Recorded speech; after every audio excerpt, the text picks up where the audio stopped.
नमस्कार सभी सरकारी कर्मचारी, राज्य कर्मचारी और ईपीएस 95 पेंशन धारकों का एक बार फिर से स्वागत करते हैं हमारे इस यूट्यूब चैनल पर। जो दोस्तों आप सभी के लिए पेंशन को लेकर इस वक्त आखिरकार आप सभी के लिए फाइनल जवाब आ चुका है। साथ ही दोस्तों आज की इस वीडियो के अंदर बात करने वाले हैं कि उम्र के आधार पर जाने आप सभी को पेंशन कितनी मिलेगी। साथ ही दोस्तों आप सभी को 10 साल पर, 20 साल पर और 30 साल पर कितनी पेंशन जो है वो देखने को मिलेगी, इसके बारे में बात करेंगे। साथ ही पेंशन पर जो हाल फिलहाल में नया जजमेंट जारी हुआ है, इसी के साथ साथ इस माह की पेंशन आप सभी के खाते में कब से आना शुरू होगी, इसके बारे में भी आज की जानकारी आप सभी को देंगे। साथ ही पेंशन प्लस एरियर के भुगतान को लेकर बड़ी वेट खबर आई है। जी हां दोस्तों, यहाँ पर ईपीएफओ ने प्राइवेट कर्मचारियों के लिए यहाँ पर पेंशन बढ़ोतरी कर दी है। इसके लिए बाकायदा टेबल जारी की है जिसमें पेंशन के साथ साथ डीए को दर्शा दिया जा चुका है। इस पर दोस्तों हाल फिलहाल में निर्णय दिया था, जिस पर दोस्तों राष्ट्रपति का भी यहाँ पर जो है हस्ताक्षर हो चुका है, ऐसा बताया जा रहा है। इसके बारे में भी दोस्तों आज की इस वीडियो के अंदर बात करेंगे। साथ ही दोस्तों पेंशन धारकों के लिए जरूरी खबर है, सरकार करने जा रही है पेंशन नियमों में बदलाव। जाने अब कितना आप सभी को लाभ होगा। जी हां दोस्तों, तो पेंशन के नियमों में सरकार आखिर कौन कौन से बदलाव करेगी, ऐसे पेंशन धारकों पर यहाँ पर पेंशन पर जो है क्या फर्क पड़ने वाला है, इसके बारे में भी बात करेंगे। साथ ही दोस्तों यहाँ पर बात करेंगे कि लाखों पेंशन भोगी एक ट्रिक अपना रही हैं, इस ट्रिक से मालामाल हो रही हैं। आप भी जल्दी से इसका फायदा उठा सकते हैं, नहीं तो दोस्तों आप बाद में पछतावा भी हो सकता है। यहाँ पर जो है कैसे ट्रिक है, कैसे इसका फायदा उठा सकते हैं और किन्हें यह फायदा मिलेगा, इसके बारे में भी बात करेंगे। साथ ही साथ दोस्तों आप सभी के लिए यहाँ पर जो है केंद्रीय कर्मचारियों की किस्मत चमक चुकी है। अटके हुए डीए एरियर को लेकर आप सभी के लिए बड़ा अपडेट आया है। जो 18 महीने का बकाया डीए एरियर था, इस पर बड़ा अपडेट आया है। इसकी भी बात आज की इस वीडियो के अंदर करेंगे। यानी कि सरकारी कर्मचारी, राज्य कर्मचारी और ईपीएस 95 पेंशन धारकों से जुड़ी तमाम बड़ी खबरों को आज के इस वीडियो के अंदर जानेंगे। इसलिए आप सभी से निवेदन रहेगा कि दोस्तों आप इस वीडियो को लास्ट तक देखें, तभी आपको पूरी जानकारी स्टेप बाय स्टेप समझ में आएगी।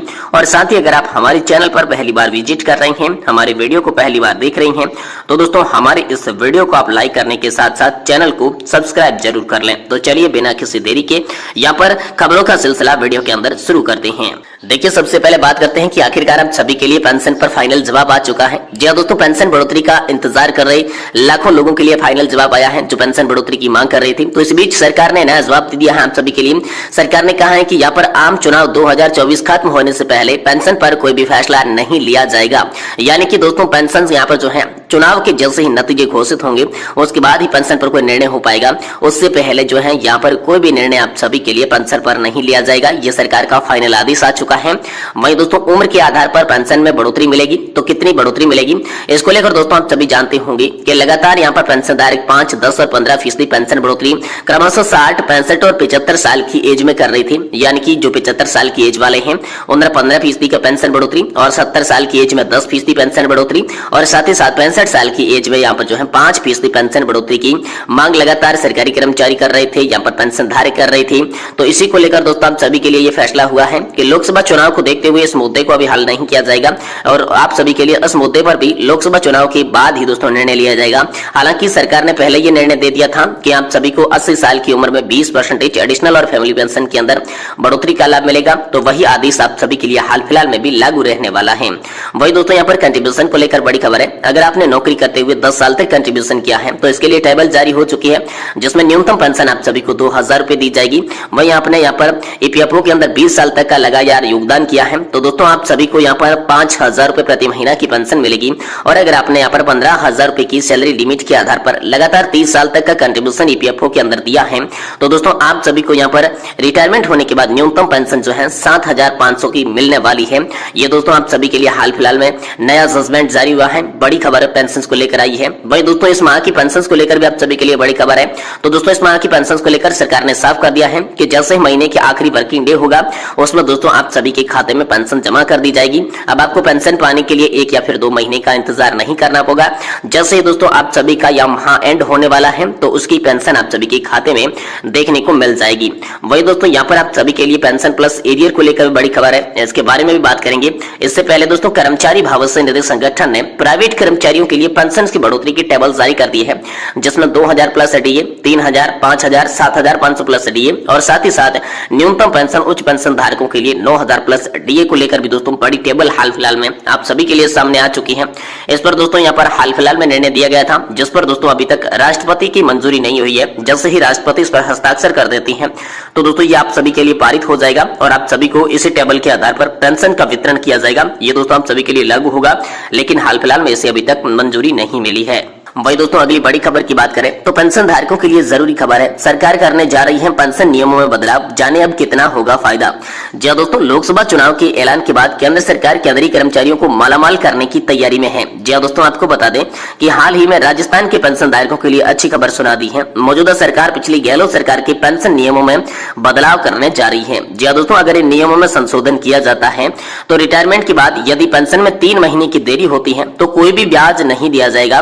बहरहाल इससे ज्यादा की देरी होती है तो जीपीएफ की दर से ब्याज आप सभी को दिया जाएगा। नए नियम के लागू होने के बाद पेंशनर्स को पेंशन मिलने में देरी नहीं होगी और न ही सरकार पर कोई भी फाइनेंशियल बोझ पड़ने वाला है।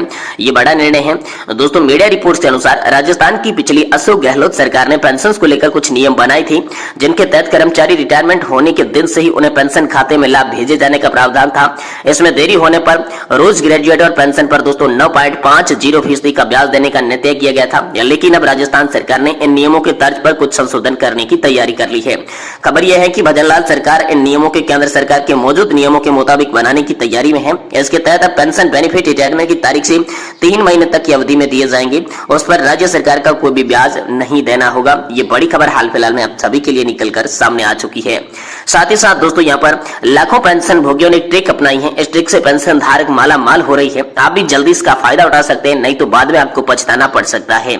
जी हाँ दोस्तों, देश भर के लाखों पेंशन भोगी इस ट्रिक का उपयोग करके अपनी पेंशन बढ़वा रहे हैं, अपना बकाया एरियर प्राप्त कर रही हैं।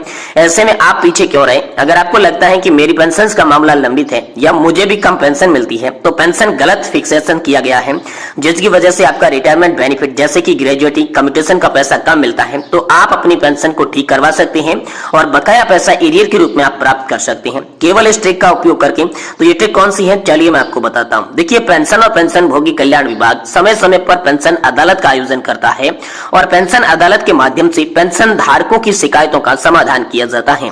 अगर आपको पेंशन कम मिलती है या गलत तरीके से पेंशन का फिक्सेशन किया गया है तो सबसे पहले आपको सी पेंशन ग्राम पोर्टल पर इसकी शिकायत दर्ज कर सकते हैं। उसके बाद शिकायत को पेंशन अदालत में उठाया जाएगा और आपकी पेंशन को ठीक किया जाएगा। इसके बाद आपको बकाया का एरियर का भी भुगतान किया गया है। वैसे दोस्तों, पेंशन अदालत में कुछ महत्वपूर्ण मामले जिनकी शिकायतें जो है वो सफलता पूर्वक यहाँ पर निवारण कर दिए गए, ऐसे कुछ उदाहरण हम यहाँ पर 5-6 देने चाहेंगे। जिसमें था कि 1 सितंबर 2000 यहाँ पर जो है 22 से लंबित पारिवारिक पेंशन और एरियर को यहाँ पर मंजूरी मिल चुकी है। वही 10.37 लाख का जो लंबित भुगतान बाकी था उसे भी मंजूरी मिली है। और 8 साल के बाद जो 80 साल की उम्र होने पर अतिरिक्त पेंशन थी वो नहीं मिल रही थी, वो भी मिल चुकी है। और साथ ही अप्रैल 2008 से जो लंबित बढ़ी हुई दिव्यांग पेंशन थी उसे भी इसमें ठीक करवाया गया है। और पीपीओ में सुधार के कारण यहाँ पर 1,70,000 रुपए भी यहाँ पर इसमें देखने को मिले हैं। तो ये तमाम मामले जो है वो हल किए गए हैं। वैसे आप भी मामले हल करवा सकते हैं। वहीं आप पीएफ खाता धारकों के लिए अच्छी खबर आ रही है। ईपीएफओ ने निकासी की लिमिट को लेकर बड़ा अपडेट दिया है। अगर आपका पीएफ खाता है, आप पीएफ खाता धारक है, तो आपके लिए ईपीएफओ ने अच्छा अपडेट जारी किया है। ईपीएफओ के खाता धारकों को बीमारी में पैसा निकालने की लिमिट को बढ़ा दिया है। आपको बता दें कि पहले लिमिट 50,000 रुपए की थी, जो कि अधिकतम थी, लेकिन अभी इसको बढ़ाकर 1 लाख रुपए तक कर दिया गया है। साल 2024 में फाइनेंशियल ईयर की शुरुआत से ही ईपीएफओ ने खाता धारकों को इस सुविधा का अपडेट जारी कर दिया है और 16 अप्रैल 2024 से ये नियम आप सभी के लिए लागू होगा। अभी आपको अधिक निकासी का फायदा भी दोस्तों देखने को मिलेगा। वही दोस्तों, केंद्रीय कर्मचारियों की चमकी किस्मत, अटके हुए डीए